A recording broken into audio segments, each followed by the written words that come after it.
কথা বলবো ব্যবসা নিয়ে। আমাদের দেশে হাজার হাজার কোটি কোটি লোক ব্যবসা করে। ব্যবসা ব্যবসা হইল হালাল। ব্যবসা হইল হালাল। আপনি হালালভাবে যদি ব্যবসা করতে পারেন, আপনার সেই ব্যবসার ভিতরে আল্লাহ পাক আপনাকে বরকত দিবে। বুঝছেন ভাই? ব্যবসা হইল হালাল, তা আল্লাহ পাক আপনাকে সেই ব্যবসা থেকে বরকত দিবে। যে কিভাবে? এখন আমাদের দেশের ব্যবসায়ী লোকেরা 100-র ভিতরে 90% লোক মিথ্যা কথা বলে। মিথ্যা কথা বলে যে ভাই আমি এই মালটা এই কয় টাকা দিয়ে আনছি, আমার 10 টাকা লাভ করতে হবে। আসলে সে ব্যবসার ভিতরে মিথ্যা কথা বলে ব্যবসা করে।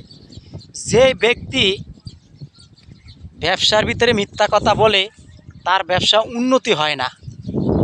তা আসলে অনেক ভাই বলে যে ভাই আপনি ব্যবসা সম্পর্কে কি বুঝেন? ভাই আমি ব্যবসা করছি দেখা আজকে বলতে আসি, আমি মিথ্যা কথা বলতে পারি না দেখা আজকে আমি ব্যবসার ভিতরে উন্নতি হইতে পারি না। যে কেমন? আমার প্রথম কাঁচা তরকারির দোকান ছিল। আমি পটল আনতাম 300 টাকা পাল্লা, তাহলে 60 টাকা কেজি হইতো। 300 টাকা পাল্লা আনতাম পটল, করল্লা 300 টাকা পাল্লা, এরকম করে আনতাম। তখন আমার ব্যস্ত হইতো খরচ টরচ লইয়া, আমি ইন টোটালে 70 টাকা বেচতাম।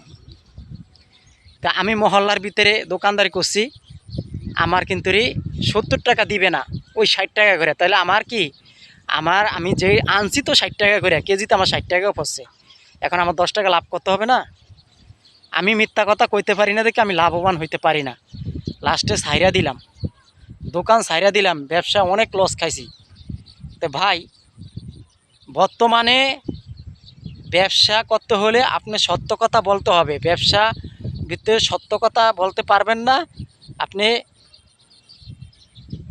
আগাইতে পারবেন না, উপরে উঠতে পারবেন না। তো আমাদের সমাজে কিছু কিছু লোক আছে, তারা ব্যবসার ভিতরে মিথ্যা কথা কয়।